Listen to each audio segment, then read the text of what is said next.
Thank you very much. Thank you very much for that soul-nourishing sound.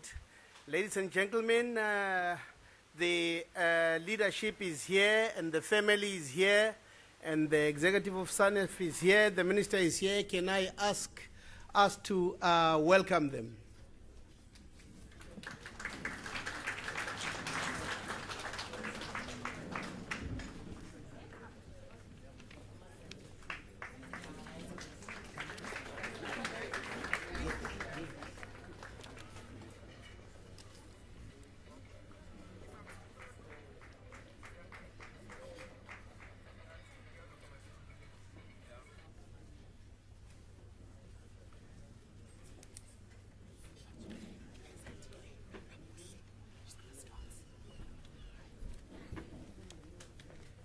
Thank you very much and welcome. I think we may all be seated.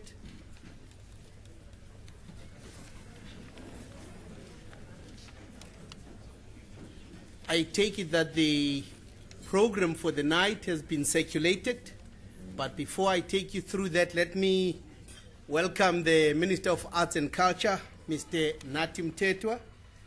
The Premier of KwaZulu-Natal is with us tonight, Mr. Senzo Mkonu.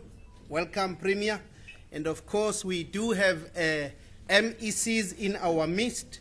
The one that I'm aware of is the MEC of Health, Mr. Sibongiseni Thloloe.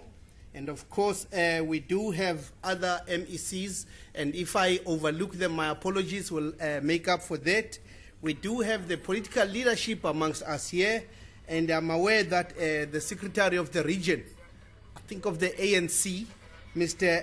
Peggy Changase, is with us tonight. And of course, we do have the executive members of SANEF, and of course, the Nakasa family is with us here.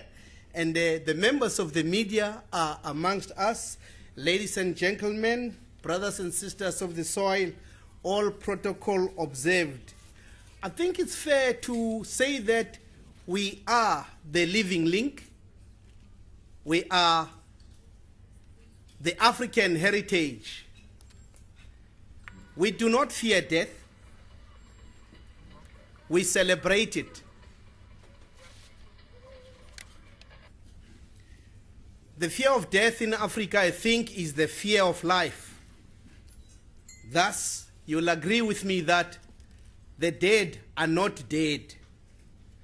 We gathered here this evening as beautiful Africans to celebrate life. We're not here to mourn. We are not here to weep. We are not here to cry, because nobody is dead. Tonight is about memory. It's about remembrance. It's about celebration of the resurrection of an iconic journalist and writer, Nat Nakasa. He has been and always be part of our heritage. And we gathered here tonight to remind ourselves that we are the living link between the past, the present, and the future. It is my privilege and honor to serve as your program director for tonight. I'm actually standing in for the DG who has not yet come in. However, I do believe that you'll agree with me that tonight promises to be a soul-nourishing evening and night. And we do not live on bread alone as Africans. What we need are not just houses and clinics and roads.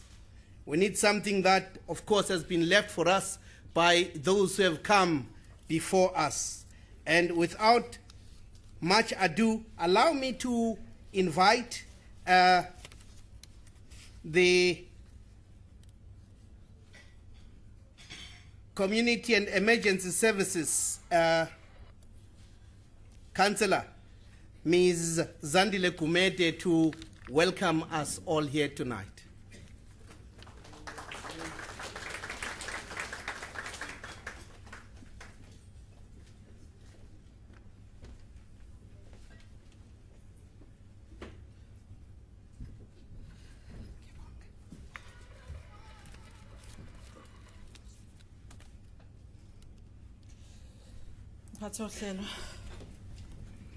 Minister of Arts Culture, Mfowethu Nyambose, okhulu kuyithoba, Macingwane indaba ezithe ngenda emkhonto, Baba uSenzo Mchunu, wena ukaphakade osengonyameni, members of Nakasa family, members of parliament present, ngiyambona ubaba uDokotela Sibongiseni Dlomo, ophinda abe usihlalo weregion enkulu yaseThekwini esikuyona namhlanje, ama members eSANEF esinawula namhlanje siyababona, obaba uJoe, obaba uMathasa Tsetu, usuku lethu olukhulu namhlanje sishirisha nani platform sijabulile singajahani. Comrade Secretary of the Region, Baba ubheki Ntshangase, umgazi, Dokotela Musa Gumede, uDCM woka Community and Emergency Services, icluster le okuyona epheka leli board maselishiwe komkhulu lethu national ne province isishilo ukuthi akwenzeka into ethile, ube siyagquma ubaba uGumede, no head wakhe ukamapholoba ubaba uThemnkosi Ngcobo, sizwe sencane ithanda kakhulu ehlala ifaka iduku kancane la iphaketheni igcokama mawusebenza phansi kwayo uhlala uyibuka njalo ukuthi mina njani namhlanje ngoba iya challenge indlela egqoka ngayo. Guy mntanami okuwena obugijima le ndima egameni lethu sonke neteam yakho yonke yale department nabo bonke abakhona namhlanje siyanibingelela kulesihlanu ntambama. Friends and colleagues of Nat Nakasa, I was told that some are already here with us tonight, sijabulile kakhulu mabekhona, while others are coming tomorrow for the funeral service. Members of the media, ladies and gentlemen, it gives me a great pleasure to greet and welcome you all to this beautiful city of ours, eThekwini, kwelikaBhanana. Not just merely because we are here for the Nat Nakasa Lecture, which is the first of its kind, but because of the work he had done within the short space of time. Program Director, a lot has been said and written about our hero, Nat Nakasa, popularly known as Nat, so I do not wish to repeat it all again and again. I am sure that as this program continues, some good stories of Nat would continue to emerge as they have been emerging since the announcement of his return to his ancestral land.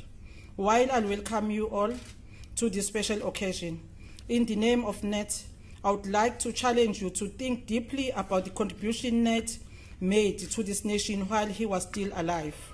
It was unfortunate, ladies and gentlemen, that God decided, but mina personally ngithi uSathane noma kuNkulunkulu decided to take him away from us so early, because I'm sure that he would have done more had he not left us at an early age. In my view, there is only one point which seems not to have been highlighted and emphasized about Nat, and that is the fact that he wrote and expressed his opinion on the state of affairs in apartheid South Africa while he was in his 20s. Ladies and gentlemen, I've forgotten to mention a very important component.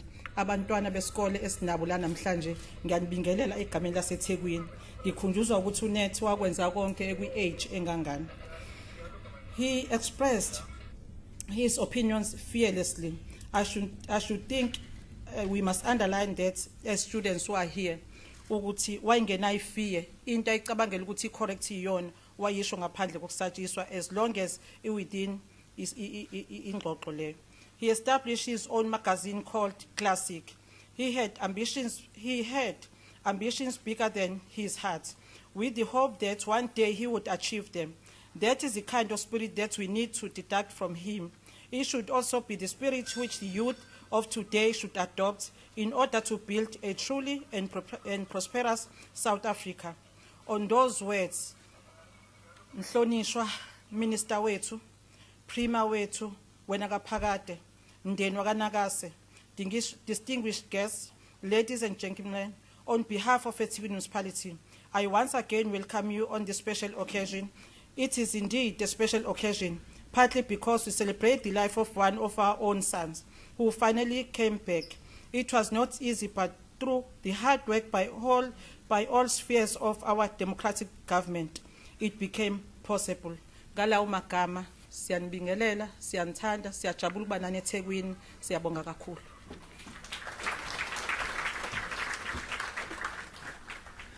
I take it that it will always be difficult for anyone in this house and beyond to resist the temptation to say something about Nat Nakasa, who is today on everybody's lips.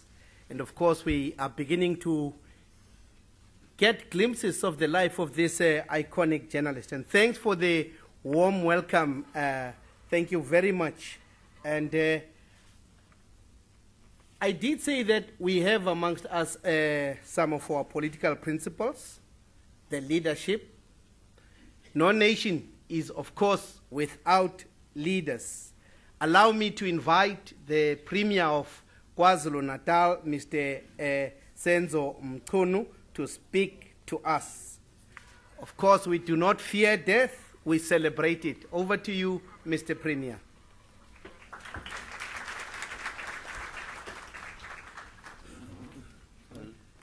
Program Director, thank you very much. So far, we have all the marks of being a good director of this program tonight.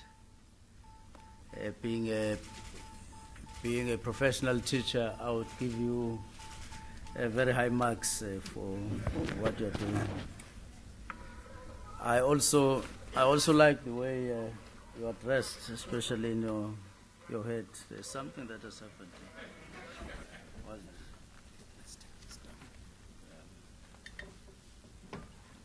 Thank you very much.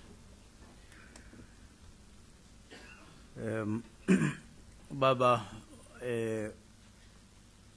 Nat Nakasa, our Minister of Arts and Culture in the national government of the Republic of South Africa, Yambos.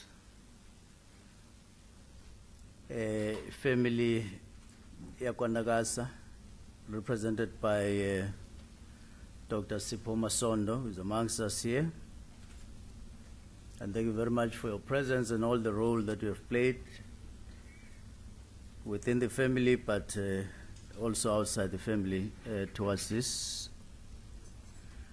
Utinango Baba Maxwell Sibongiseni Dlomo from Mbumbulu, chairing eThekwini region of the ANC, the African National Congress, but also MEC for Health, the provincial government.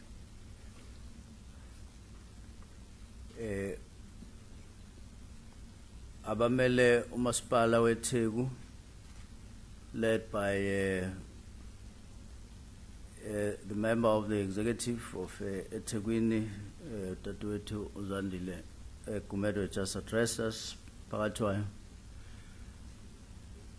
Umkazi, Secretary of the Region in eThekwini, and thank you very much, and I'm sure you will get used to ithakazelo zasemachuneni ngoba mangabe bezisho mbona ngathi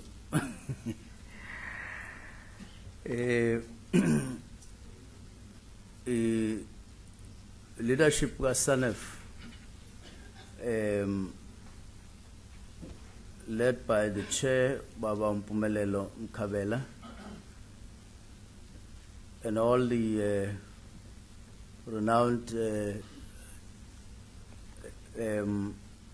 people from the different houses of journalism in our country and different experiences who are here with us, including Baba Umakubana, who is a veteran, Baba Ujo Thloloe, who is the director of South African Press Council, is with us here, Baba Utsedu, Baba Mtomboti, all of them. Ladies and gentlemen, well, we wish to firstly express our gratitude to Yambos and his department for the decision of this nature to host this dinner tonight as we prepare for the funeral tomorrow, and where we'll be laying the mortal remains of Nat Nakasa, but also go on to express our appreciation for the whole idea, Yambos, of bringing home the remains of this hero, the hero of our people, both provincially and in the country as a whole and outside the country.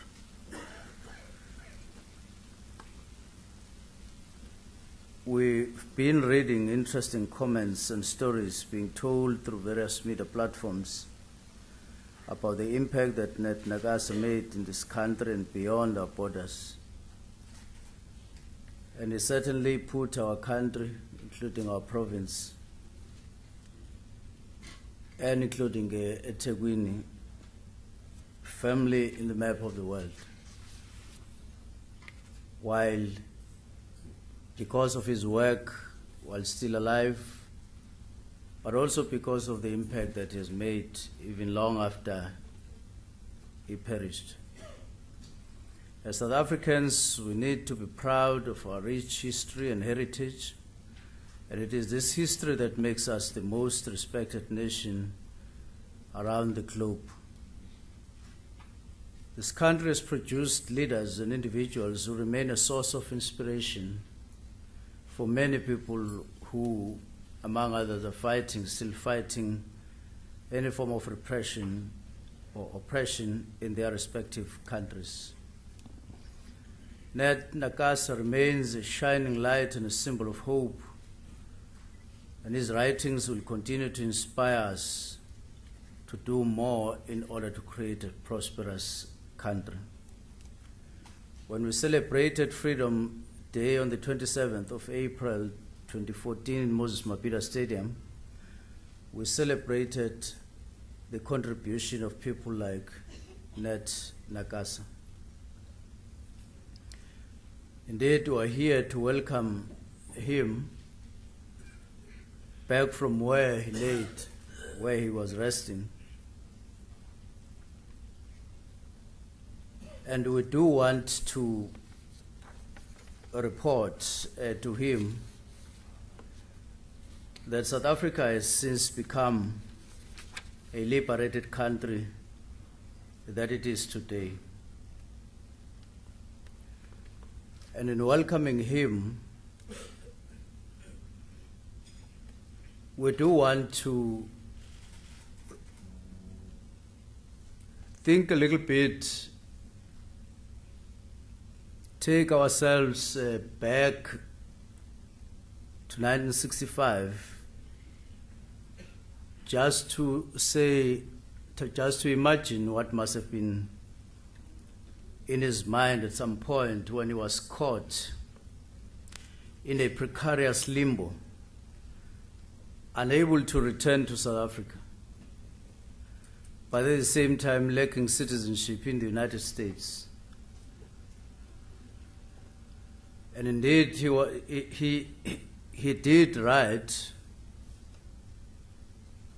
thinking about this and having things racing in his head, he did express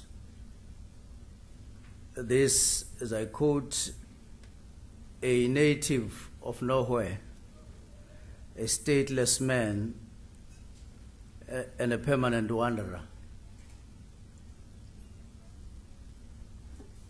And of course, if you imagine that you're not reading a story that is not real, it does make you to halt a little bit and think and sympathize what must have been in the mind of this young man and what was about to happen to his life, whatever it is that happened to his life.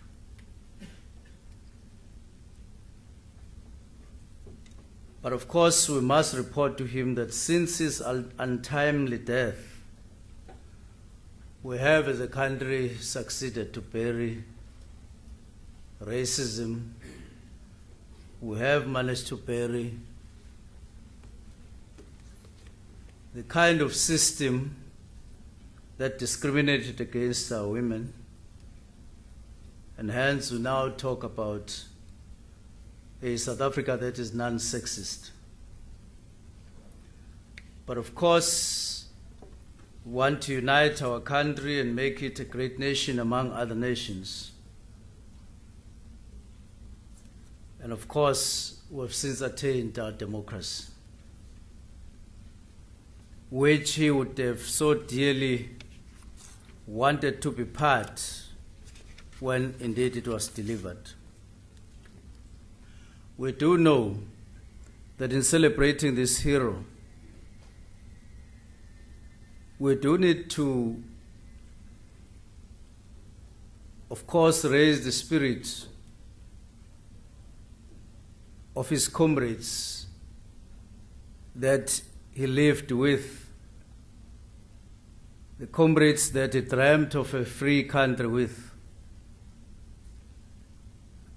Young cadres who were talented black writers and photographers, including Henry Ngumalo, Ken Temba, Baba Peter Makubane, and a school taught Machigiza, William Motisane, to mention a few. Educated at that moment when segregation jailed into apartheid, these men carried themselves brazenly, rejecting their literary predecessors as conservative and woefully romantic, lacking the bite to respond to the dangerous world that they inhabited. They saw themselves as an extension neither of an older black South African literary tradition nor of the community of white liberal South African novelists, but rather in the mold of the Harlem Renaissance. They were, they believed, figures at the crossroads of a literary social revolution that could redefine the meaning of blackness, one photograph, short story, jazz, and so on at the time. And indeed, we respect these cadres for their contribution that they made in their own unique way in our country, even though they were not recognized as full citizens of this country at that time. We do need to report to him that we are creating an equal society with values that are enshrined in the country's constitution, which values are being enjoyed by all. And it is with pride and joy that today, 20 years after we achieved our freedom and democracy, we are gathered here together to celebrate the heroism of the son of the soil, Nat Nakasa. We do need to report to him, however, that we do recognize that we still have a long way to go in our country in various aspects of life. I don't have all the time to relate to the challenges that are facing our country, for which we have a vision as we drive transformation, our transformation agenda in this country. But indeed, we invoke His Spirit to light the way for all of us, so that indeed, in our own lifetime, we do achieve all the things that we set about achieving at the beginning of our liberation struggle. And today we pay tribute to Nat for his firm stand against all imperial injustices and atrocities committed by the apartheid regime against Africans. And through his deeds, Nat inspired many people of color in the whole country to participate in the fight against racial oppression and discrimination. It is through his deeds that we can claim to constitute a unique nation on the African soil, a nation of diverse people, derived from many ethnic groups and nationalities, cultures, religions, faiths, languages, and belief. I do want to say, Nyambose, that on the 24th of this month, when we do the usual gathering in Kwatuguza, where we celebrate King Shaga's life on King Shaga Day, which is part of events that are going to be taking place in this Heritage Month. We have seen it fit to engage His Majesty that with an idea of saying, could we, in this event this time around, include people of other cultures other than the Zulus, and allow the real KwaZulu-Natal to be reflected and demonstrated on that day by allowing many people from different cultural backgrounds to participate, and therefore agreed to match King Shaga Day and Heritage Day on the same day in Kwatuguza. There's nothing wrong with being a Zulu and your culture. Koge peshu, fagisnen. Eupate zakho. But we do need to remind people throughout the Republic that much as all of us have customs, cultures as individuals, as clans, or any other grouping, religious or cultural, we must all the time remember that we need to be inspired by the spirit of nationhood among other nations and take our rightful place among other nations. And we can only do that by recognizing all the cultures, but open up space where we do celebrate all the cultures and rise to the occasion of humanity itself. And I'm happy that His Majesty did agree with us in this regard, and we're preparing for that kind of an event with a different taste and with everybody in our province and cultures being present. And I'm also happy to say that we are holding meetings with different cultural groupings in our country, in our province. And recently we had a meeting with the Hindu community to suggest to them that instead of celebrating Deepavali or Diwali in the usual way, where we celebrate as small groupings in the main.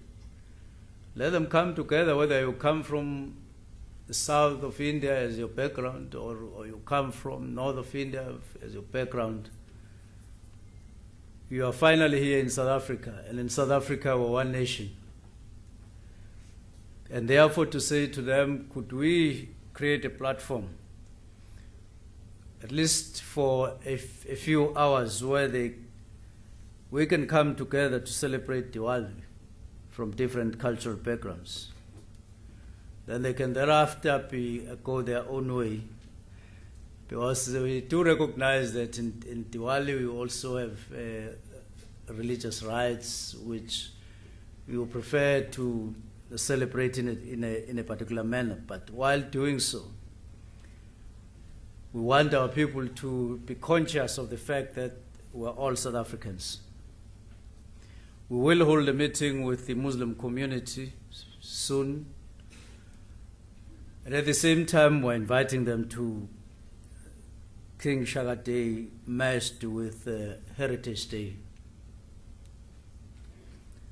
So as we move on with our lives in this country, we do need to recognize the fact that we have these kinds of diversities, but that ultimately we need to be united.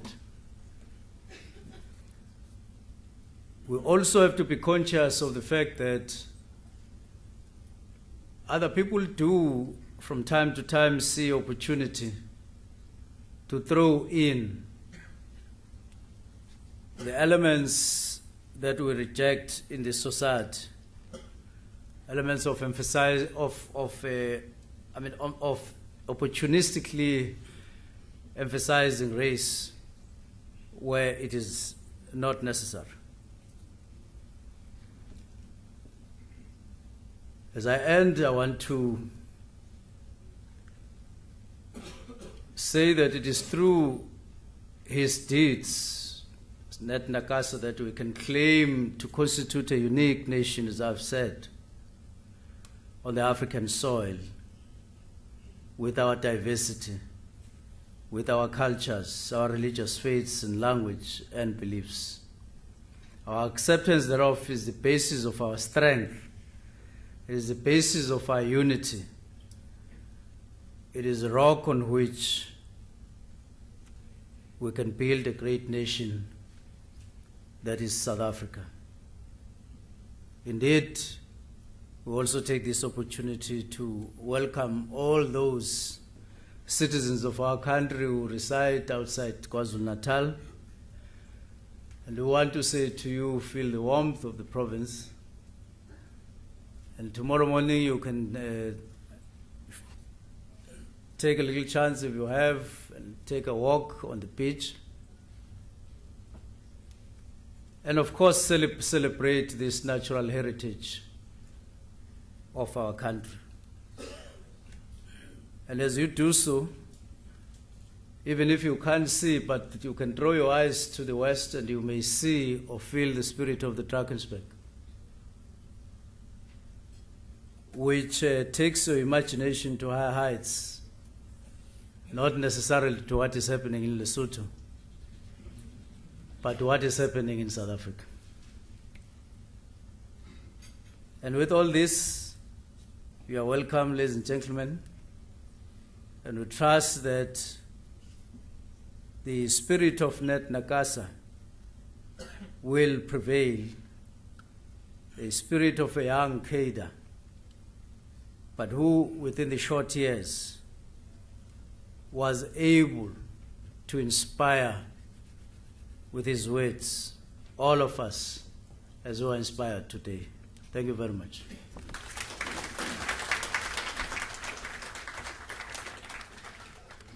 I think the applause is appropriate, Mr. Premier. Thank you very much. We are deeply humbled by your warm words. And of course, we thank you for the context, the history, and the background that you gave in terms of the redefinition of the role of journalists in South African society. It's a contested terrain, of course, and of course you're very correct in terms of talking about the diversity in which there is so much distinct uniqueness amongst the people of this country. The issue of national identity is one of those that Nat Nakasa grappled with. We will recall that one of the questions that he asked was, who is my people?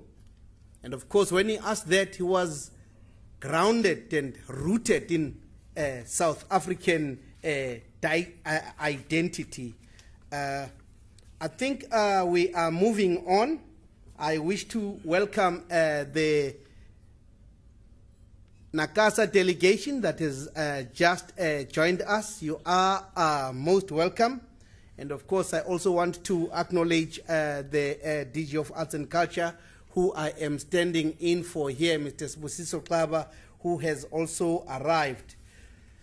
We did say that in Africa the dead are not dead. Of course, they live in all of us, in our bodies, in our spirits, especially in those that may have known Nat Nakasa.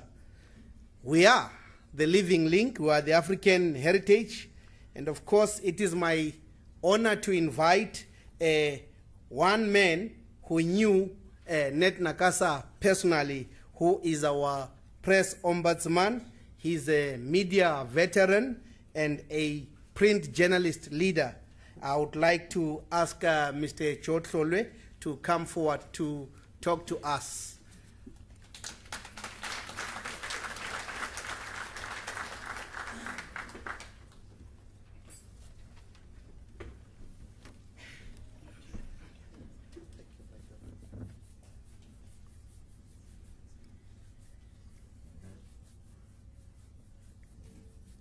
Program Director, I'm not sure whether to refer to you, Sandile, or to Mr. Klaba. Minister of Arts and Culture, Mr. Natim Tetwa. Premier of KwaZulu-Natal, Mr. Senzo Mchunu. The representative of the eThekwini municipality, Ms. Zandile Kumete, the Nakasa family,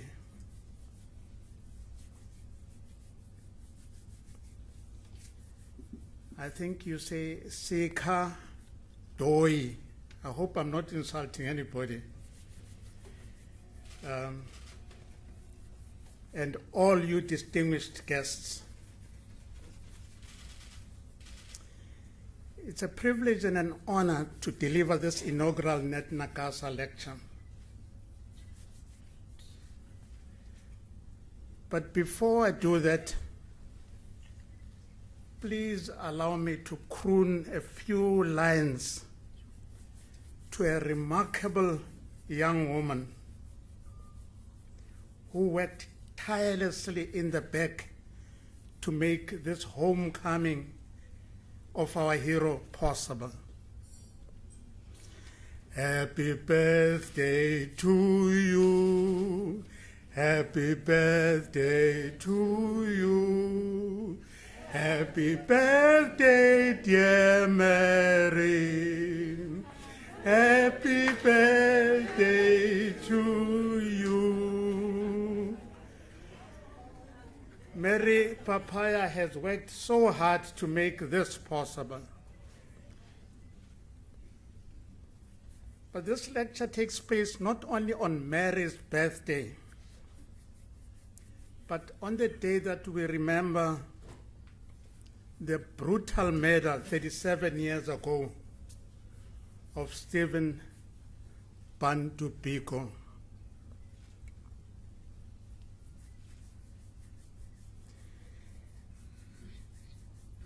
The lecture happens just a day after the United States remembered the Twin Towers attack.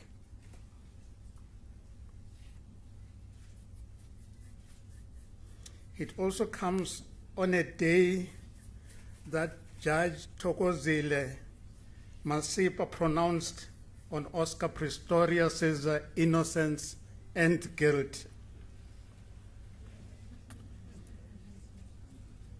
It's our human condition that as we celebrate life, we also celebrate its converse. I think you mentioned it, Sunday. We celebrate its converse, death. Program Director, I assume that I was chosen to deliver this lecture because of 3 reasons. One, that I am one of the very few, I think Peter Makubani is one of them, very few members of that generation of journalists who is still actively in practice. 2, that 24 years after Nat Nakasa, that's in 1988-89, I was also fortunate enough to be awarded the Nieman Fellowship and had the privilege to breathe in the culture of unhampered intellectual jousting that we in South Africa could only dream about then. And 3, that in 2012, I was again fortunate enough to be given the Nat Nakasa Award for Courageous Journalism by the South African National Editors Forum, Print and Digital Media South Africa, and the Nieman Fund Society of South Africa. Now, we all know now that Nat died at 28. Too soon, we might say. But to me, it was a brilliant 28 years, well lived.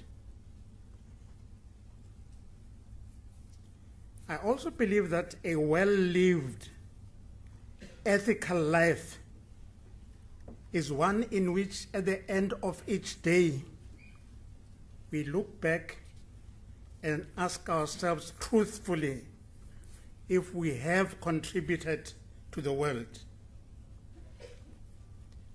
Did we make the right choices? Were they fair? Were they caring or uncaring? Good or bad?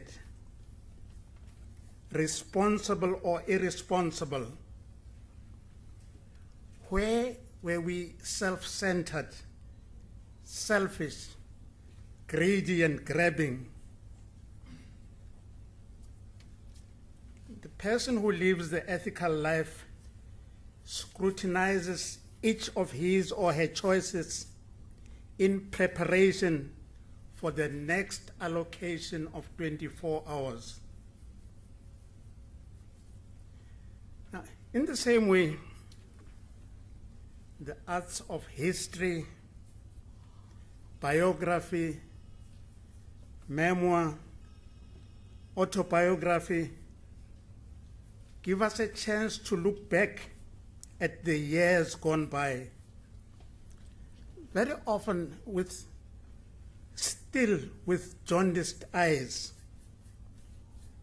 But it tease out some of the choices we made at the decision nodes. We search for patterns and some meaning in our lives.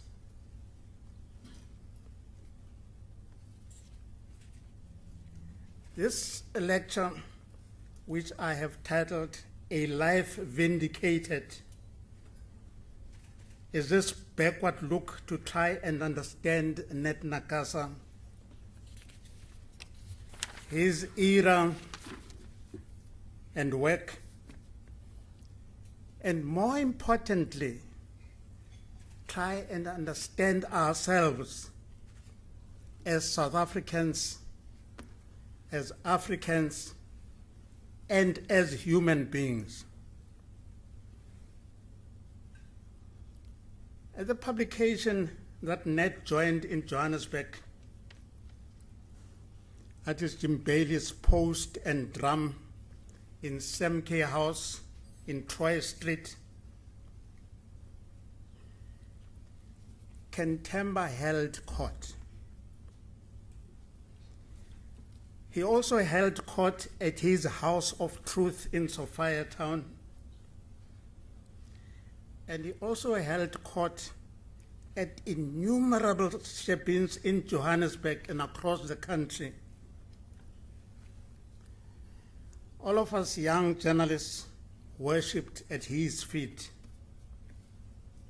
We wanted to be as witty as he was in conversation, to write as beautifully as he did, to drink like him. And we faithfully recited the mantra he appropriated from a 1947 novel by Willard Motley: live fast, die young, have a good-looking corpse. Now, on the face of it, we were suicidal, drinking ourselves to death.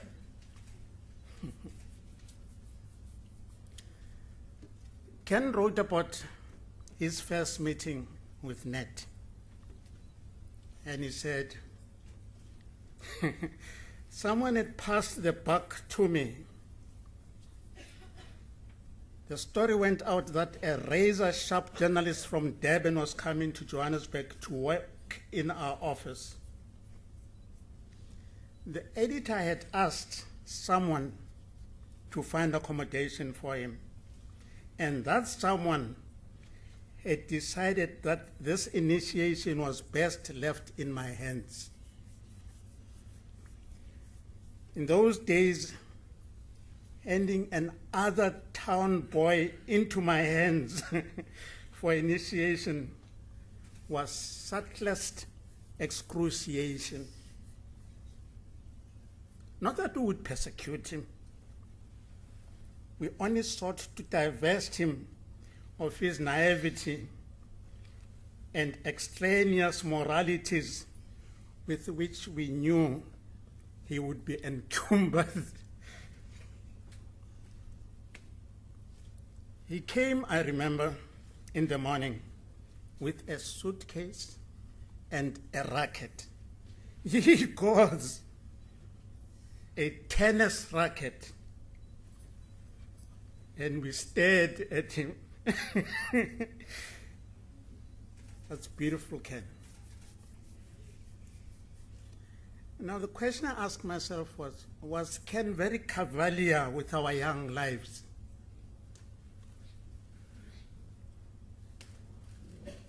One only has to read him carefully to see the tangled, tormented emotions torturing him.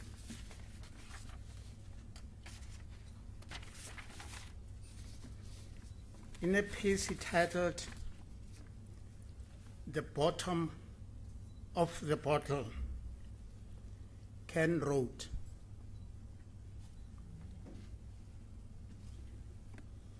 "For a moment, as I looked at those young men around me, the luxury of a mild flood of conscience swept over me.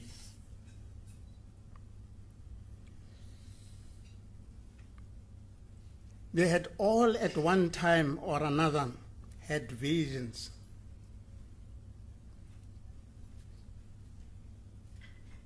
To escape the environment, to oppose and overcome their context, to evade and outdistance their destiny by hard work and sacrifice by education and native ability, by snatching from the table of occupation some of the chance crumbs of the high-chaired culture. Lord, it struck me, what a treasury of talent I had here in front of me.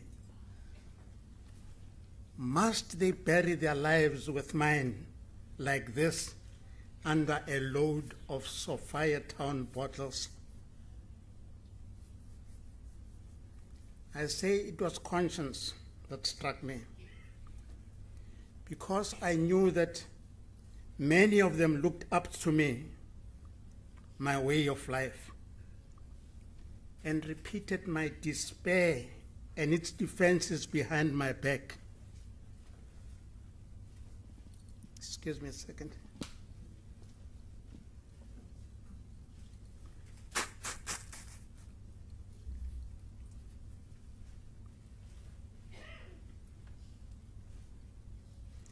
I knew they were excited about me when I said, may I repeat that? I knew they were excited by me when I said, why should one believe in anything when one could live, gentlemen, at 212 degrees Fahrenheit? The trouble is, gentlemen, it was still a very sexist world, by the way. The trouble is, gentlemen, for me, human nature stinks. But that's all the material we have to work with. They said these things I said, but never with my own deep sense of doubt, the sleepless, tossing suspicion that often made me itch in the very heat of my enthusiasm.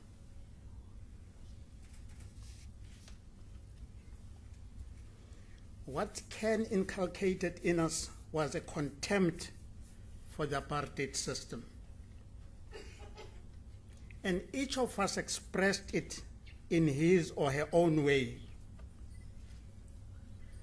by defying the liquor laws that made it illegal for blacks to drink white liquor like brandy, whiskey, beer, or wine. Laws that said all I could drink was mqombothi, brewed in white men's factories.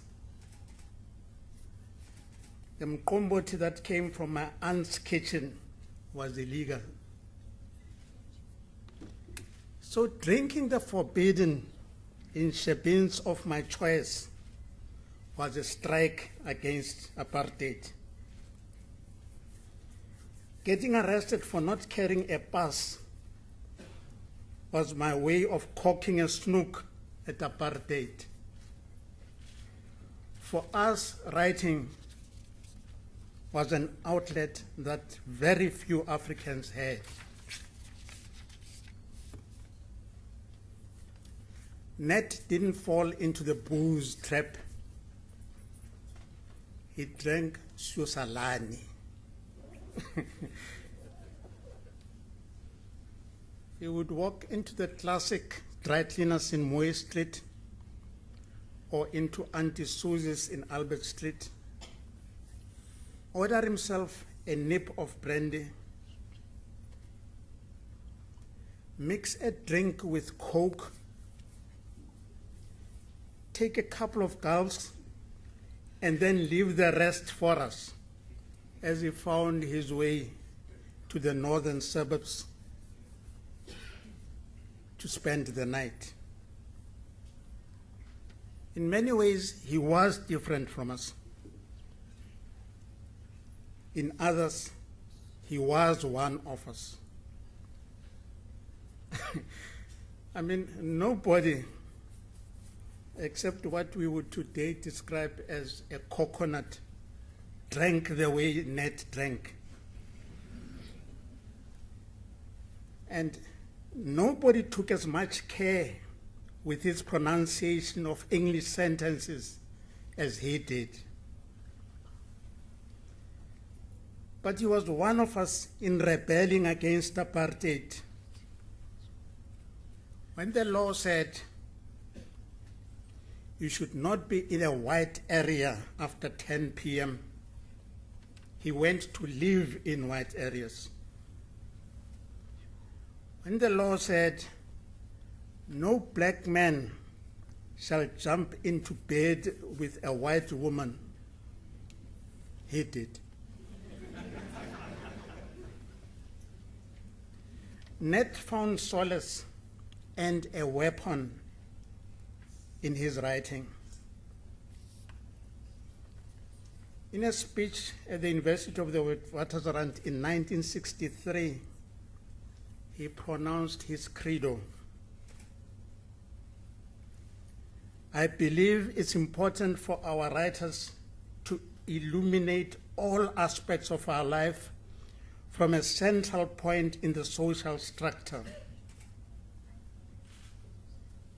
That is, whatever their color of views may be, they must accept their presence in the country as members of one community.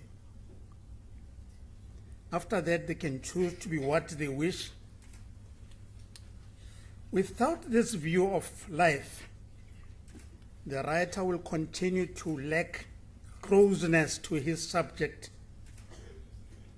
His work will suffer from the inadequacy of his own insight into the human situation he handles. For how else will he achieve a consciousness of his black fellow as human beings like himself if he sees them as mysterious mass, a labor force, or nothing more than semi-human creatures? He ended his speech by articulating his life's philosophy. The writer can take his choice, bow to the social conventions and letter of the law, and keep within the confines of the wide world, or refuse to let officialdom regulate his personal life, face the consequences, and be damned. That, for me, sums Nat's choices. If they say you can't go study at Harvard, to hell with them. You go to Harvard and tell them to keep their damned country. Their country. Who gave it to them? It took guts to make that choice. I know that his editor at the Rand Daily Mail, Alistair Sparks, was also another Nieman fellow, still agonizes about having encouraged Nat to take the plunge. Now, Nat followed in the footsteps of his friend Louis Nkosi, also a native of Chesterville, here in KwaZulu-Natal, who took an exit permit to be with Aubrey Sarsens, the first South African Nieman Fellows at Harvard in 1961. Nat was ahead of his time, believing in the ideals that are now enshrined in the South African Constitution and that we now embrace, at least in words, if not in deed, a non-racial, non-sexist, democratic South Africa in which all are equal before the law. He believed in these ideals when some of us were stewing in our bitterness and dreamed of tearing the country apart and starting afresh. Now, for a minute, please place Nat's ideals in context. This was the time of the Sharpeville massacre, the time of the treason trial, the Porco trials, the Rivonia trial, the indefinite imprisonment of Sobukwe on Robben Island for no earthly reason. The country was on the edge of revolution. Again, I tend to Ken Temba to capture the range of voices of that era. He writes, Sobukwe's is that of protest and resistance. Casey Mutsisi's, that of derisive laughter. Bloke Mudisani, that of implacable hatred. Eskiem Pasheles, that of intellectual contempt. Nimrod Mkeles, that of patient explanation to the patient. And he says, talking about himself, he says, mine, that of self-corrosive cynicism. But Ned told us there must be humans on the other side of the fence. It's only we haven't learned how to talk. Ironically, this range of voices that Ken writes about challenges his fears that he was leading the youth astray.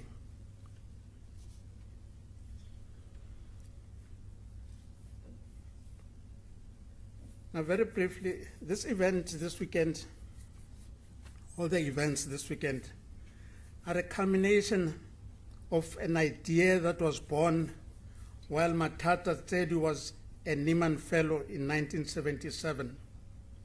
It was 32 years after Nat. Matata went into the archives at Harvard and read all that Nat had written during his academic year. He then went on a pilgrimage with his family to Fentliffe Cemetery in Hartsdale, New York, to pay his tributes to Nat. And on his return to South Africa, Matata started agitating that we must do something to honor Nat and try and get his remains back. That dream has come true, and so many people have contributed to making it come true.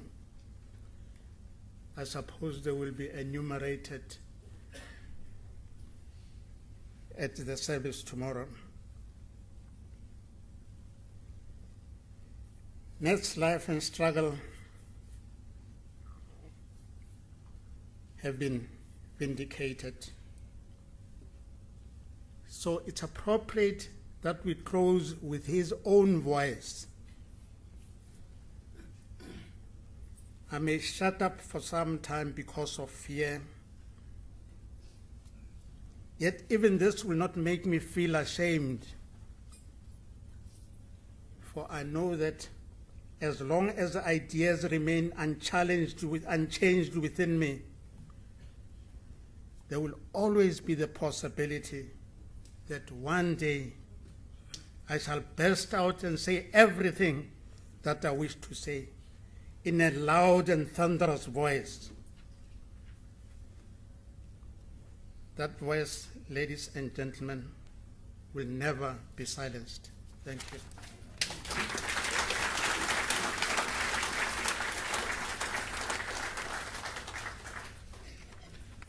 Thank you very much, Brajo. Thank you very much for your enlightening remarks. Of course, we do acknowledge, we admit that it's not the number of years that you live, it's more about what you put into those years. And of course, much was accomplished in 28 years. A lesson to our youth today. But we also get to understand that the Puza Thursday thing has been happening for many years. Minister, I guess you and the Premier will know that Brajo is right when he says that Nat's life is not just about the tragedy. The government has gotten involved to use it to allow us to tell our own story through our own eyes, and of course celebrate unsung heroes, unknown heroes like Nat. Brajo has actually described the self-destructive drunkenness that punctuated the lives of the journalists at the time, the hopelessness that engulfed them. There was also the promiscuity. And of course, they were cynical, but they were also resilient souls. And we thank God today, Minister and Premier, and the leadership that is here, that at least today, the young people, younger than Nat, older than Nat, have something forward to look to, which is rebuilding this country into what Nat and others have always wanted it to be. Tonight is about the culmination of a journey that began 50 years ago, if we limit it to the story of Nat Nakasa. And of course, in the last few years, the efforts to repatriate his body have garnered speed, and the pace has grown faster. The issue treated with a sense of urgency. The Department of Arts and Culture that the Minister of Arts and Culture leads, of course, is the custodian of our heritage. It's there to nurture the soul of the nation. So it's an honor and a privilege to invite the Minister of Arts and Culture to talk to us, to deliver some address. I'm aware that in terms of time we should actually be having a vote of thanks, but we are in Africa. We celebrate life. And thank you very much for your time, for your patience. I will now call our Minister of Arts and Culture, Mr. Natim Tetwa, to come forward. And of course, as soon as he's done, we will immediately move into the next item, which is the unveiling of a picture. Can we welcome the Minister to the stage, please?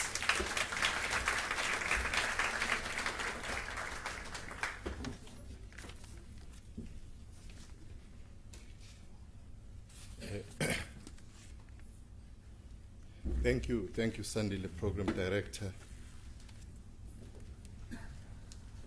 The Nakasa family, Apo Dang Babon, O Sugut, Onan, Premier of KwaZulu Natal Province, Sesenzo Mkhun, Yandazam Konto. The leadership of SANEF here present with us, led by the chairperson of SANEF, Mr. Mkabela Umelelo, together with stalwart Makubane, Thloloe, who was here with us, who's here. And we have Mr. Panim Chombot, our MEC here, MEC Lomo, officials from various structures of government, members of the media. We also have the Nakasa families led by Masondo, Dr. Masondo, Nyambos. We have also the family, the Seme family, Abanyo Nyambos Futhi. We have Mrs. Matabo Kunene, the wife of the literary giant, Professor Mazisi Kunene, here with us. Learners and journalism students here present, distinguished guests, ladies and gentlemen. Today marks an important day. It is the eve of Nat Nakasa's reburial. As Mr. Thloloe has said, it also marks a sad reminder of the brutal murder of Steve Biko, who died in an apartheid prison on this day in 1977. Again, tomorrow, we'll be burying Mafika Pascal Gwala, distinguished writer from Mpumalanga, Hammarsdale. It is noteworthy that both Biko and Nakasa died in their quest for freedom. They were both at their prime time, 28 years and 30 years respectively. But we are called upon here tonight in particular and tomorrow to respond to what history has imposed on us, to respond to what Nat Nakasa called himself a native of nowhere. We are here firmly and boldly to say that no, not a native of nowhere, a South African son of the soil, an African, and a citizen of the world. The passage of time will not make us forget to remember these gallant sons of the soil.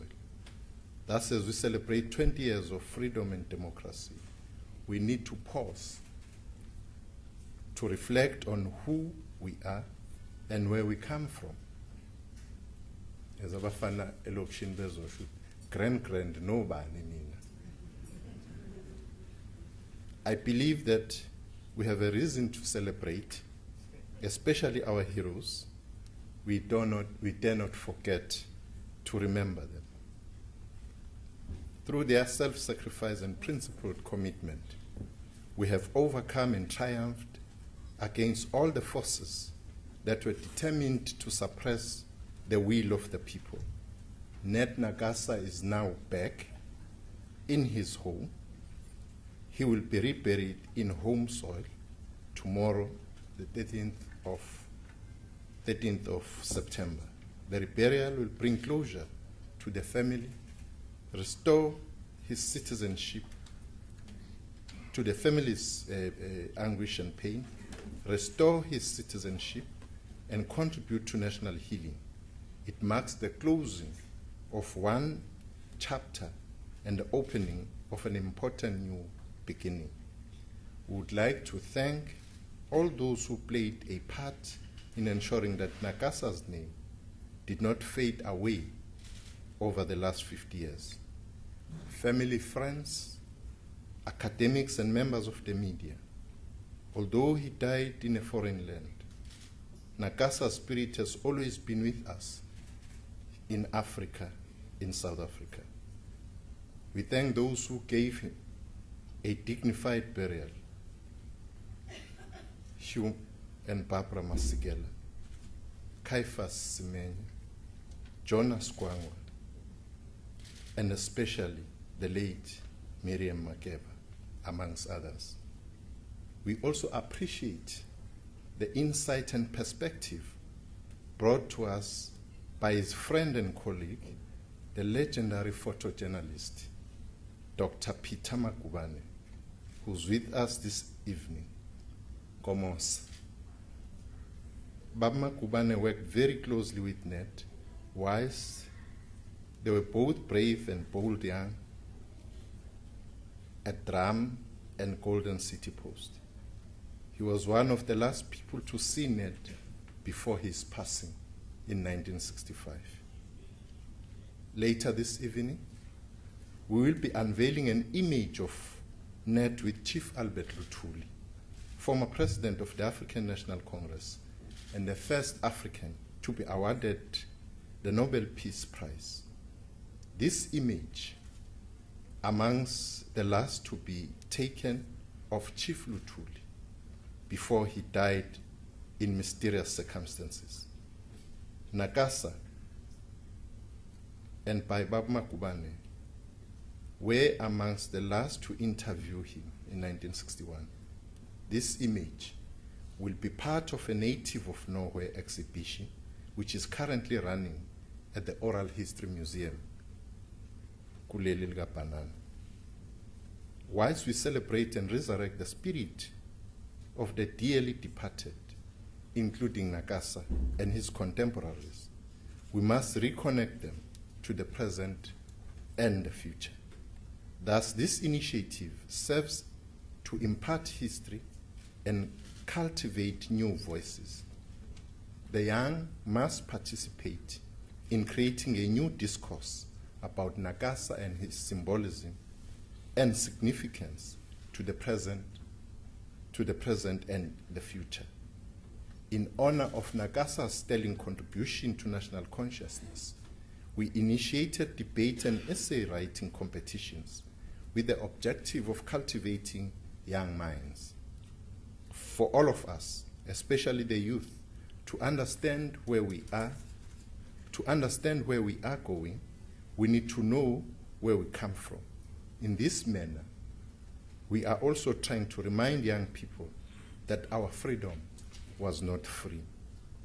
We hope that these initiatives will stimulate interest and curiosity to self-knowledge and at the same time promote a culture of reading and writing. We must tell and write our own stories. Our objective was to provide a platform to young people to articulate their thoughts and views, define their purpose, to chart the way into the house of tomorrow. As Frantz Fanon said, and I quote, "Each generation must, out of relative obscurity, discover its mission, fulfill it, or betray it," close quote. Presumably, the judges had an unenviable task of selecting winners amongst highly competent young people in both competitions. We thank them for their time. Following a rigorous adjudication process, we now have the top 3 provinces for the debate competition and the top 3 winners from the essay competition. Congratulations to all the participants.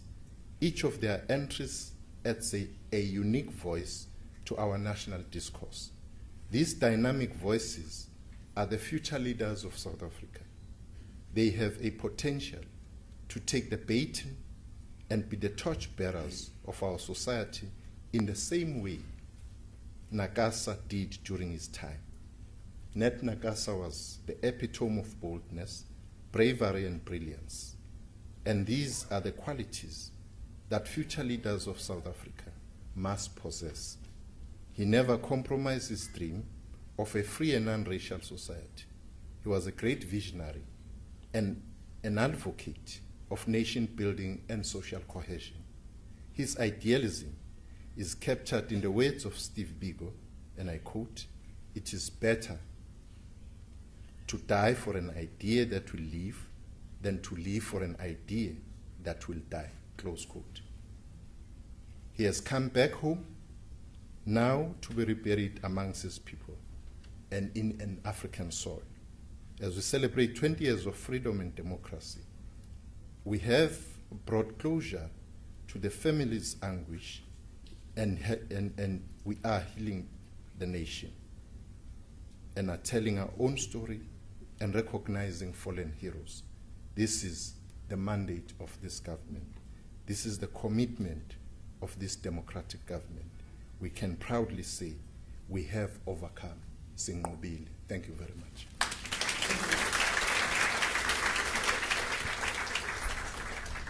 Minister, thank you very much for those soul-stirring words. Before you do sit down, Minister, can I ask you to take a moment to unveil the picture that is amongst the last to be taken of Chief Albert Luthuli before he died 7 days later. And of course, it's a a story that was done by Nat Nakasa and Peter Magubane, which was amongst his last assignments in the country. So Minister and Peter Magubane and the Premier will ask you to give us the honor of unveiling the picture. I don't know, can we move the picture to a place where there'll be more room for...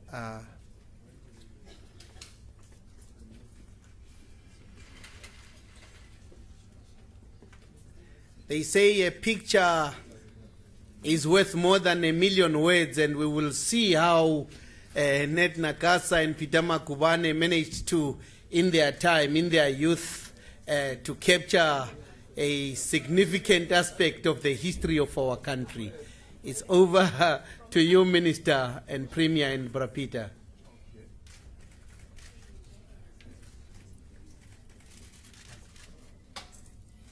There it is, a picture of a snazily dressed Nat Nakasa wearing dark glasses, and in his company is the first African to win the Nobel Peace Prize, Chief Albert Luthuli. And the legend goes that 7 days after this picture was taken, Chief Albert Luthuli died under mysterious circumstances. It's quite a coincidence, because even with Nat Nakasa, much as the story is told that he committed suicide, the truth is beginning to come out, and we are learning that he too died under mysterious circumstances. But as they say, the truth will not be hidden forever.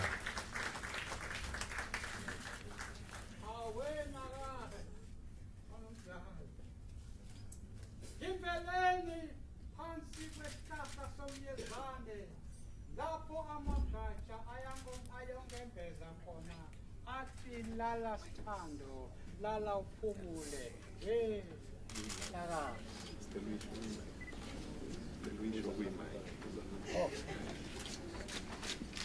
We will invite Obab Magubane to come over to the stage to recite, to glorify, to remember his friend. Just a slight change in the program, but we are doing well in terms of time. Over to you, Bab Magubane.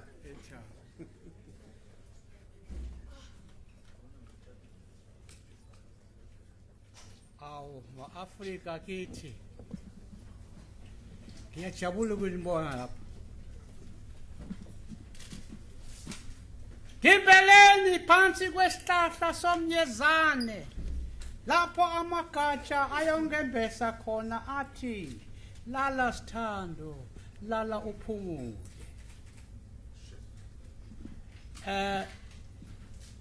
Umfana kaNakasa wathi kimi, ayikho into ezasihlula.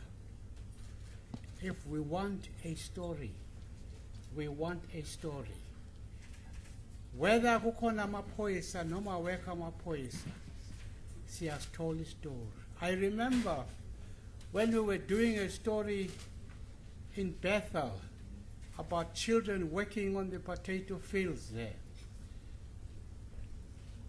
The farmers came and said, "What the hell are you doing here?"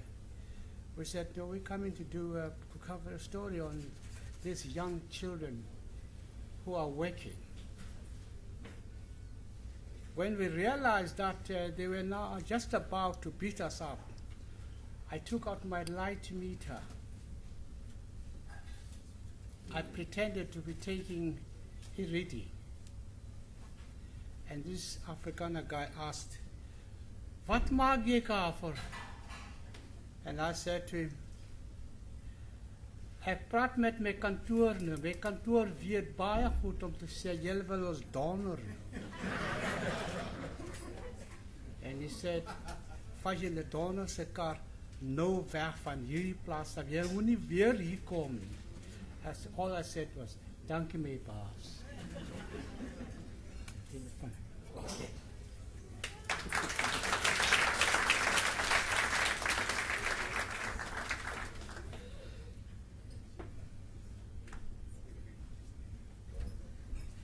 Well, as we all know, African storytelling does not go in straight lines.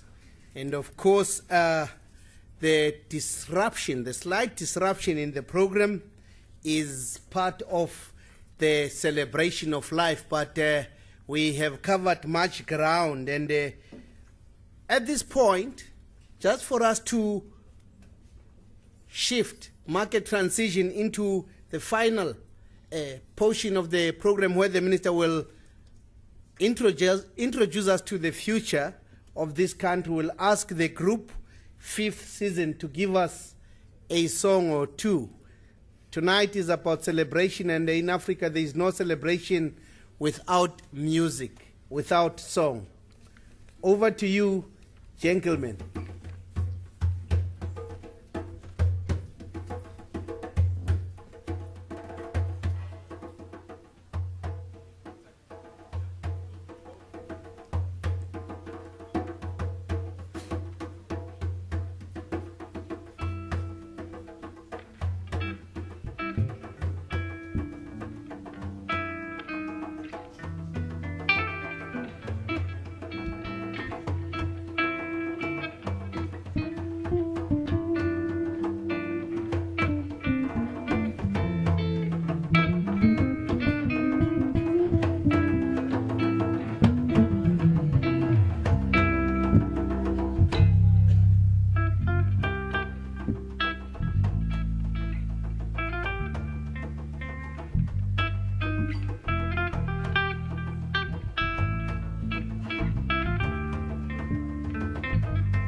Thank you very much for that soul-nourishing music.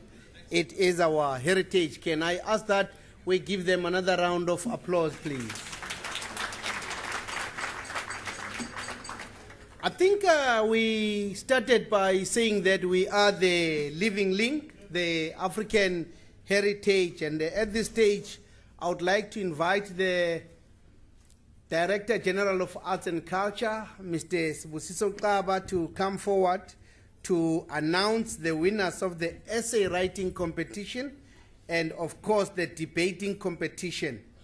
And, of course, the African heritage must be passed on. And I'm sure that the young know that it is their duty to improve upon the past. And I'll hand over to the DG to announce the winners. And then immediately after that, he'll invite both the Minister and the Premier to hand over the certificates to the recipients. Over to you, DG. Thank you very much, Program Director, Mr. Mamela, Honorable Minister, Honorable Premier, MEC, the Nakasa family, the leadership of SANEF, and distinguished guests and ladies and gentlemen. I am told, Minister, that regardless of the circumstances of my coming here, I've got to work for my dinner. So this is my bit that I have to do in order to earn my dinner. One of the reasons why we celebrate our heroes and heroines is both as a commemoration, reminding ourselves where we come from, but probably more importantly, it's for educational purposes. It is to inform the young generations as well as to record for future generations the stories that make us the kind of people that we are. And in celebrating the life of Nat Nakasa, the Minister initiated a series of programs that are focusing on young people, and they cover two categories. The first category is an essay competition for journalist students that are doing second year of study in journalism. And it has been an exciting time where young people have researched about the life of Nat Nakasa, about journalism in South Africa, and they have written and expressed in their own words the things that they have learned out of his life and his experience. It is now my honor to announce the winners of the essay competition, and I'm going to request the Honorable Minister and the Honorable Premier to join me here as we ask the students to come up and to receive their prizes. As the Minister and Premier are coming, let me share with you that each of these students is going to receive an internship which is with the courtesy of the South African National Editors Forum. So this is not just about a prize right now, but it's an investment to their future professional development.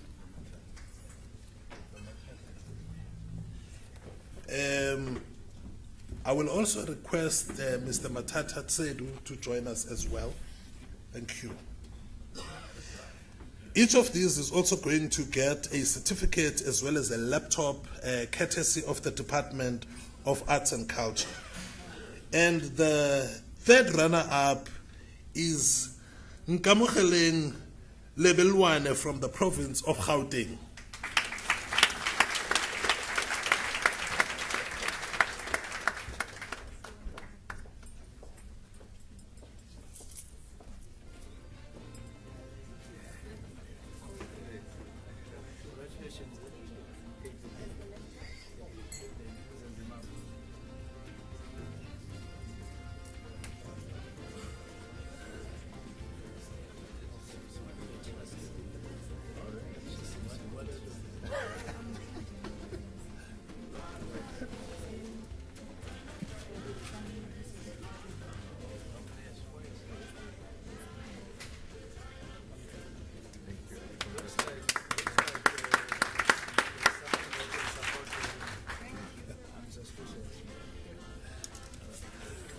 Congratulations, Ngabukheleng. Congratulations. And the second runner-up is Qiniso Mbili, obviously from the province of KwaZulu-Natal.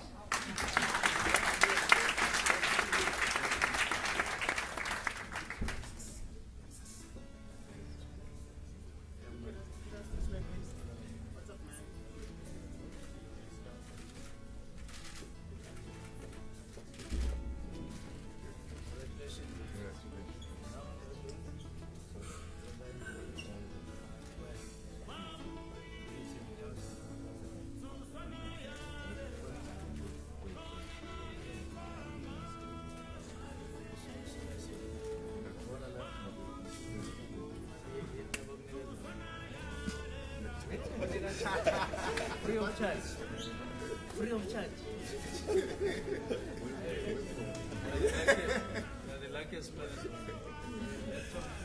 Congratulations, Qiniso Mbili. And the winner of the essay competition is Sibonga Konke Mbatha from KwaZulu-Natal.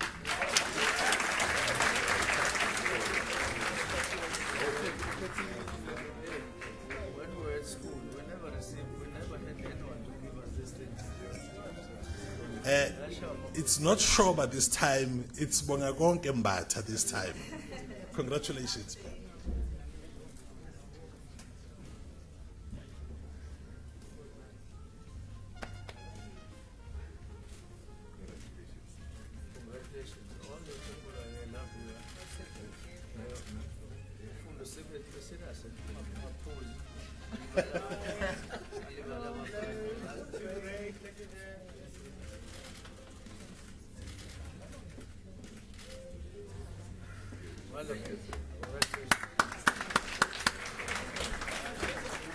Congratulations, Ms. Mbatha. And we move on to the last category, which are learners. And now these are learners from grade 9 and grade 10 that participated in the debate competition that was held last week and here in Durban. And the third place goes to the Eastern Cape, represented by Cebisa Ncume and Faith Martinezson.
Congratulations to the team from the Eastern Cape.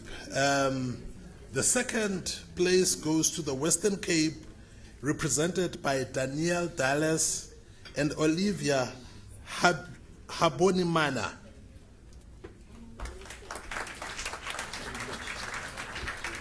Sorry, Daniela and Olivia couldn't make it tonight. They're writing trials at the moment, so I'll be accepting the awards on their behalf. Thank you.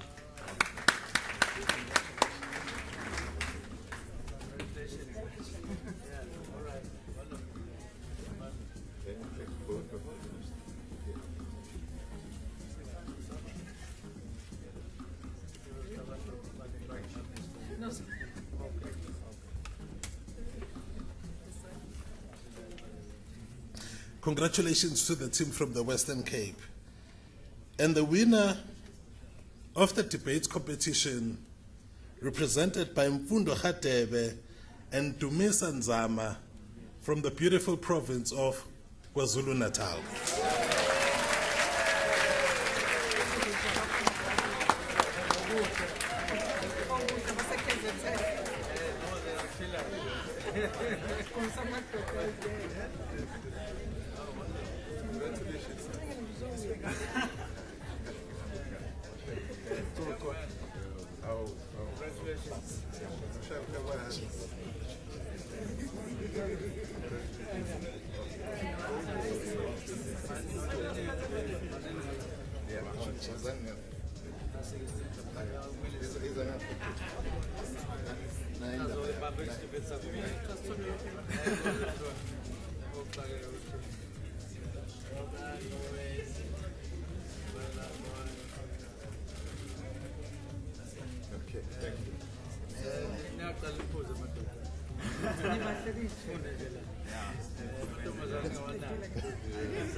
Because these are debaters, I've been asked to ask them to say a word or two.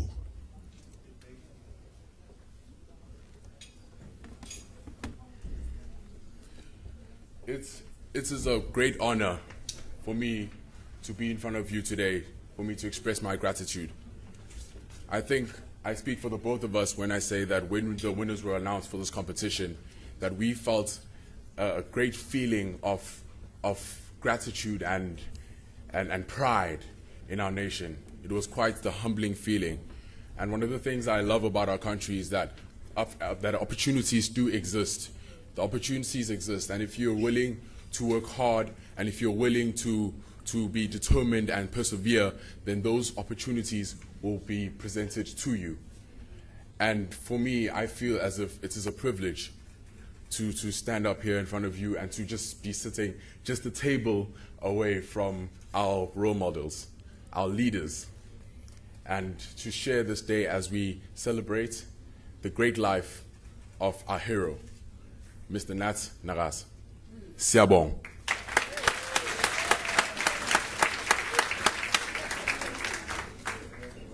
It's actually quite an unnerving feeling. The fact that we had to debate on a topic based on such a great man, Nathaniel Nakasa.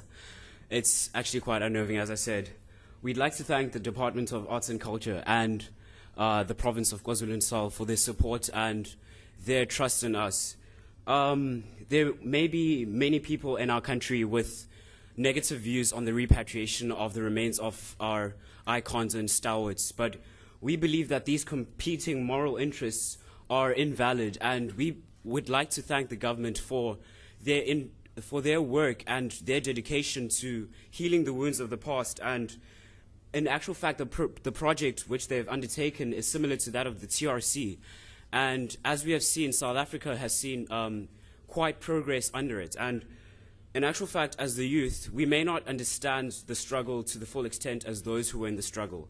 But we relate in that as we learn about these stalwarts, we connect to them, and we learn that as future leaders of the country, we need to continue to build our democracy. And in actual fact, this is an edification of the preamble of our Constitution, which was fulfilled, that the government will the government will make sure that the wounds of the past are healed, and that South Africa actually is a fully fledged democracy. And in actual fact, the influence of Nakasa lives on today because South Africa is a better place to live in. Thank you very much.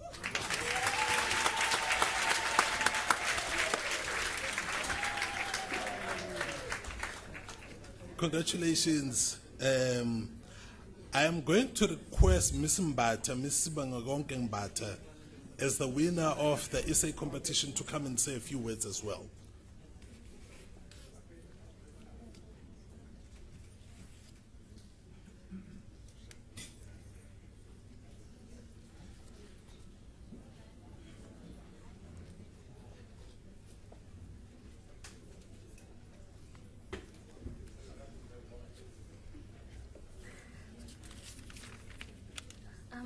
Good evening to our Minister, eThekwini Municipality, the Premier, the MEC, and all dignitaries in the House. I greet you all. Growing up being told that you will never amount to anything because of what resides over your shoulder makes me embrace this opportunity right now. Complete mental security is never guaranteed, but I believe that My writing gives me the opportunity to change that. I aspire to be one writer that will formulate an ideal that is powerful and infectious enough to force change instead of shadowing what already exists in society. My writing is my belonging. I would like to thank the Department of Arts and Culture, Drum Magazine, eThekwini Municipality, and everyone who believes in the future of South African writers like the Born Frees, like myself.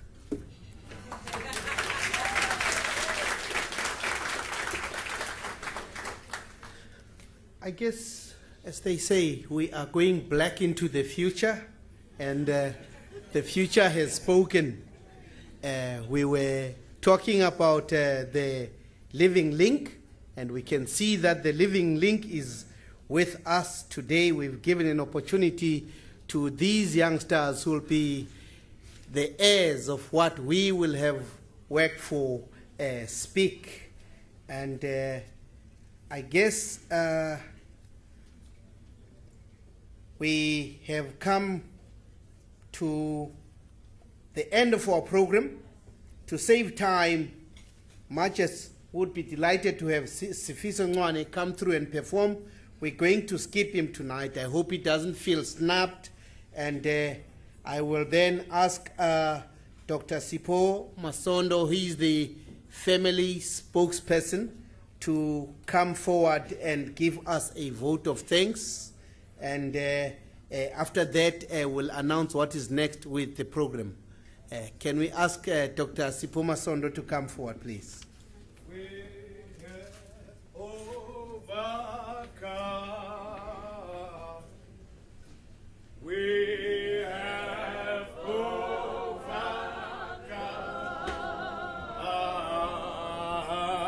We have overcome today.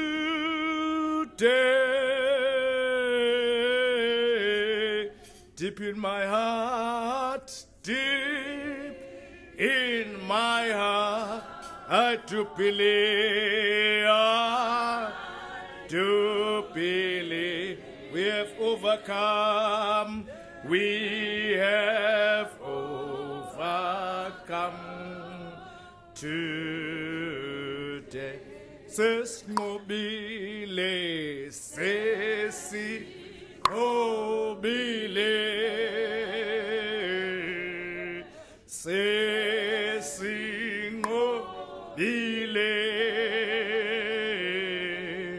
sesingobile, manje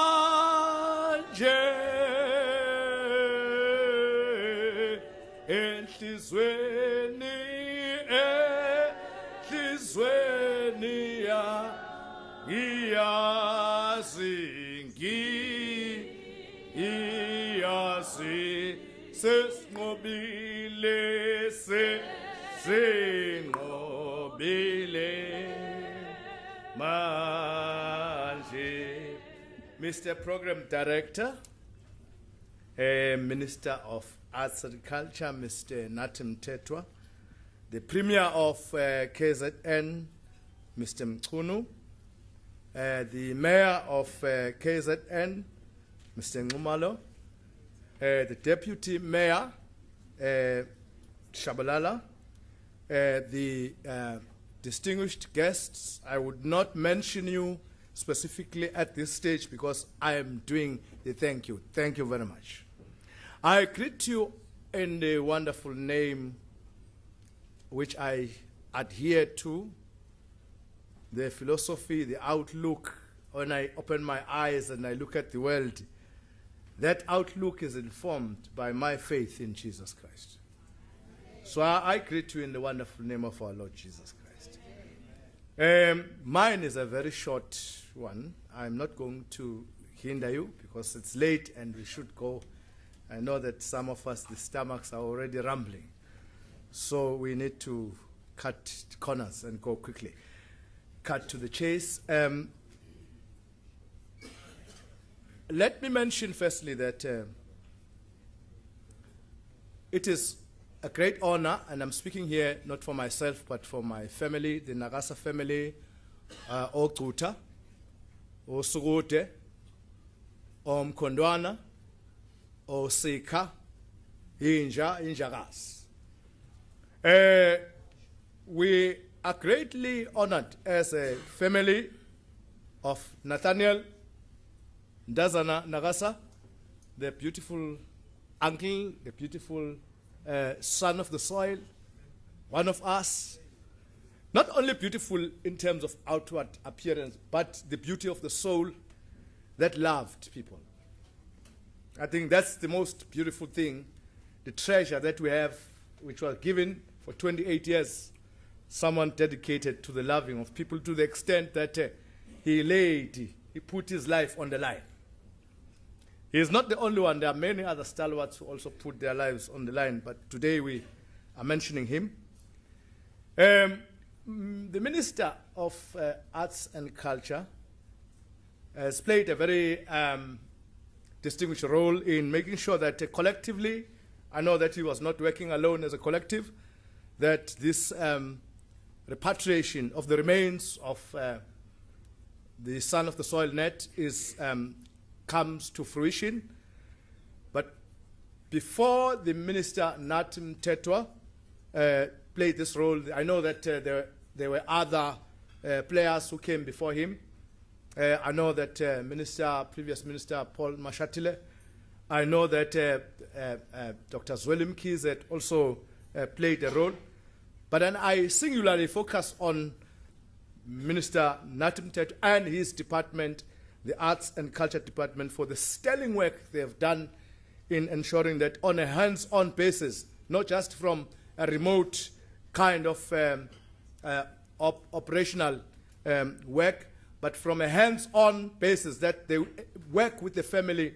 They come and meet us. I remember that one day, Nyambose and Macingwane, the Premier of KZN, and they came to Mlazi. We were very surprised that when they asked for a meeting with the family, they said, not in town, but we'll meet you where you stay. So then this was a new awakening in our eyes as a family, and asking ourselves, what kind of leadership is this that comes to you? And we appreciate it. Thank you very much for the sterling work. Then we have a distinguished team from also the Department of Arts and Culture, mainly two outstanding personalities, three actually. One is the program director here. Mabato Ramopa has been self-sacrificing. She gave all of herself. Sometimes in the trying hours of the night, she'll be working to ensure programs are tightly controlled and everything is working together. She was not working alone. There was also Dr. Mahala, who's unfortunately not here today, who were working together to ensure that today we could sit here and celebrate the life of my uncle in this illustrious manner. Of course, the Minister of the Office of the Premier of KZN, I learned that it's called the OTP. The OTP. The OTP has played a very key role because there was a decision taken by the cabinet of KZN to kickstart the process in a very structured way, because that decision saw the media capturing it and everybody saying, yes, it's on track. For the past 20 or 26 years, we had been talking, and concretization of the returning of the remains came when the decision was taken. And we knew that there was no turning back after that decision was taken. So the leadership of Macingwane has been sterling with the team in his office. We thank you, Baba Macingwane. Of course, the city of eThekwini, under the leadership of Mayor Ngumalo and Councillor Shabalala. Of course, Pagatwa is also here. This also, we had, I think it was in July, we had a Nat Nakasa week, an exhibition, a biographical exhibition of the works of Nat, organized by the city of eThekwini. Our family, my family came there, and we were all touched by what we saw. Some of the pictures of Nat we never saw. And when we saw that, we said, well, really, this was a gift, a rare gift, but it's being celebrated now. And we thank the city of eThekwini for the wonderful work they've done. Of course, there is the SANEF, South African National Editors Forum. It's mentioned Matata Tsedu, the role he played. I will not go back into that. Baba Joe, Thlolo, and in this group I will also include Baba Makubane. I'm glad that Baba Makubane eventually we've met today, and what a wonderful rendition of the recital of the laying into memory of my uncle Ned. SANEF played a vital role also, in the sense that throughout the Nat Nakasa Awards that have been taking place, I think since 1999, if I'm not mistaken, they've been keeping alive the memory of Nat. Each and every time we attend those awards, we're always saying that, yes, we know that one day there will be closure of the pains, that one day the remains will come home. Matata, in particular, I had one-on-one with him, and he assured that this will eventually happen. And today we see it happening. It was not a pipe dream, it is a reality. Going to America for the Nakasa family was a touching moment, especially going to the Central Park flat where Nat is alleged to have met his demise. Met his demise. When we stood at the corner, I felt particularly deep in my soul. That's why we sing this song, Sesngobile. By the way, the copyright is ours. The Americans, they say, we shall overcome. The South African copyright says, we have overcome. And then there's the Zulu copyright. Yes. The moment we stood at the corner there, and we looked up and we're asking ourselves, which of the flats we have fallen from, and something happened in our hearts. We're saying, yes, we are eventually coming to closure, healing, standing there, just overlooking Central Park. And a particular incident happened. We know that we went there at the time when there was the Springfield, Missouri Brown incident, and I and my nephews were strolling down, going down Harlem, and there was Apollo on the left-hand side. So one of my nephews saw 3 cops, and he went and wanted to take a picture with the cops. But just a meter away from there, there was a black guy, an African-American guy, who stood with a placard saying that, no, he didn't have a placard. He just stood there. He was a hawker. And then this guy said, oh, so you guys are coming from all over from Africa to come here and take pictures with the cops. And we switched from the cops. We went, as we were going around, there was another lady waiting for us. She said, after taking the photo with the cops, you must also come and take a photo with me. She was also African-American. When we went to take the photo with that lady, she had 2 placards. She switched the other one for another one, which said, the cops are killing our children. So we stood there taking a picture with a cop, with an African-American lady holding a placard saying, the cops are killing our children. So this immediately struck a chord in us, that Nat went on the streets of Harlem and saw this happening. We were not just witnessing it ourselves, but Nat must also have witnessed it. I remember that he was shocked for the first time that the cops were protecting him. They were not raiding him for passes, dumpers in Harlem, in New York and Harlem.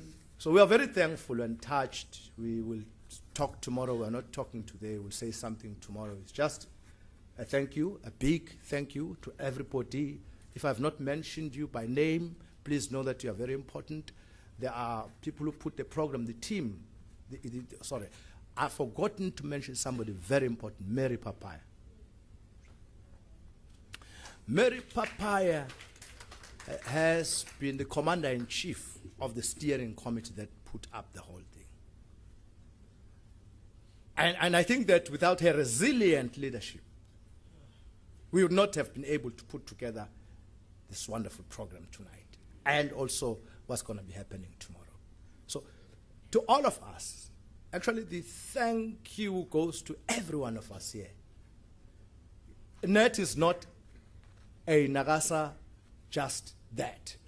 Nat is all of us. We are Nat, he is us. We celebrate him as a son of the soil. Thank you very much.